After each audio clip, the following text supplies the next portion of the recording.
তুমি কি জানো যে মানুষটাকে হারানোর ভয় তুমি সবচেয়ে বেশি পাও, সেই মানুষটাই তোমাকে সবচেয়ে বেশি কন্ট্রোল করে। হ্যাঁ, তুমি যত বেশি তাকে হারানোর ভয় পাও, সে তত বেশি তোমাকে অবহেলা করার সাহস পায়। কিন্তু যেদিন তুমি ভেতর থেকে ঠিক করে ফেলো আমি আর কাউকে হারানোর ভয় পাবো না, ঠিক সেদিন থেকেই খেলাটা পাল্টে যায়। সেদিন থেকে তুমি আর তার কাছে অপশন না, তুমি হয়ে যাও ভ্যালু। আর একটা কথা, আজকের ভিডিওর শেষের কথাটা যদি তুমি মিস করো তাহলে তুমি কখনো বুঝতেই পারবে না কেন তুমি বারবার একই জায়গায় আঘাত পাচ্ছ। শেষ পর্যন্ত থাকো, কারণ আজ তুমি শুধু রিলেশনশিপ না, নিজের জীবনটাকেই নতুনভাবে দেখতে শিখবে। পার্ট 1, ফিয়ার অফ লস, কেন ভয় আপনাকে দুর্বল করে। শোনো, ভয় কখনো ভালোবাসা না, ভয় হলো ইনসিকিউরিটি। তুমি যখন কাউকে হারানোর ভয় পাও তুমি ওভারথিঙ্ক করো, তুমি বেশি এক্সপ্লেন করো, তুমি নিজের ভ্যালু কমিয়ে ফেলো। এক্সাম্পল, সে রিপ্লাই দিচ্ছে না, তুমি বারবার চেক করছো, সে ইগনোর করছে, তুমি জাস্টিফাই করছো। এই বিহেভিয়ার তাকে কি শেখায় জানো? এই মানুষটা আমাকে হারাতে ভয় পায়। আর এখান থেকেই ইমব্যালেন্স শুরু। পার্ট 2, ওভার অ্যাভেলেবিলিটি, কেন সবসময় থাকা আপনাকে সস্তা করে দেয়। তুমি কি সবসময় অ্যাভেলেবল? কল করলে সাথে সাথে ধরো, মেসেজ দিলে সাথে সাথে রিপ্লাই। তুমি ভাবো এটা কেয়ার, কিন্তু সাইকোলজি বলছে এটা তোমাকে প্রেডিক্টেবল করে দেয়। আর প্রেডিক্টেবল মানুষকে কেউ চেস করে না। মানুষ ভ্যালু দেয় সেই জিনিসকে যেটা সব সময় পাওয়া যায় না। মনে রাখো, তুমি যত সহজে পাওয়া যাবে তত কম গুরুত্বপূর্ণ হয়ে যাবে। পার্ট 3, সাইলেন্স পাওয়ার, নীরবতার আসল শক্তি, এখন আসল জায়গা। নীরবতা মানে ইগনোর না, নীরবতা মানে কন্ট্রোল। তুমি যখন আননেসেসারি কথা বলা বন্ধ করো, এক্সপ্লেন করা বন্ধ করো, তখন তোমার প্রেজেন্স পাওয়ারফুল হয়ে যায়।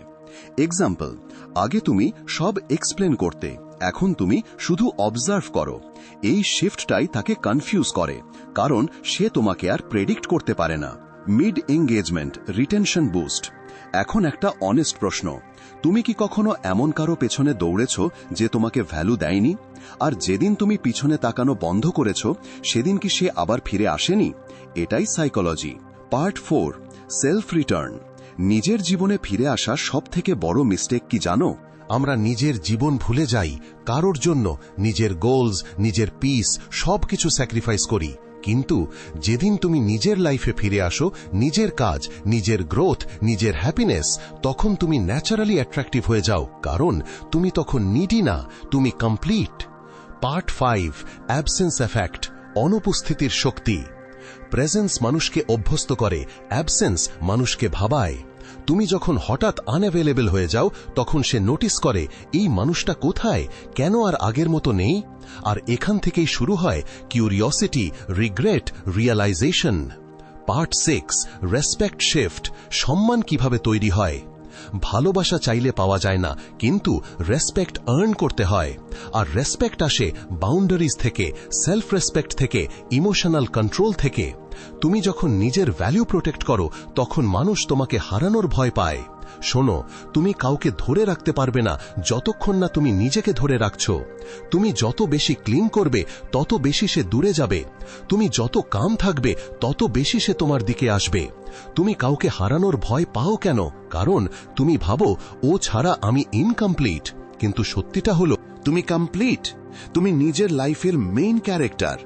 কেউ আসবে, কেউ যাবে, কিন্তু তুমি থাকলে সবকিছু আবার তৈরি করা সম্ভব। মনে রাখো, যেদিন তুমি হারানোর ভয় ছেড়ে দাও সেদিন থেকেই তুমি পাওয়ারফুল হয়ে যাও। কারণ তখন তুমি লাভ থেকে অ্যাক্ট করো, ফিয়ার থেকে না। কমেন্টে লিখো, আমি আর নিজেকে হারাবো না। লাইক করো, শেয়ার করো, সাবস্ক্রাইব করো, কারণ এখানে আমরা ফেক মোটিভেশন না, রিয়েল লাইফ সাইকোলজি শিখি।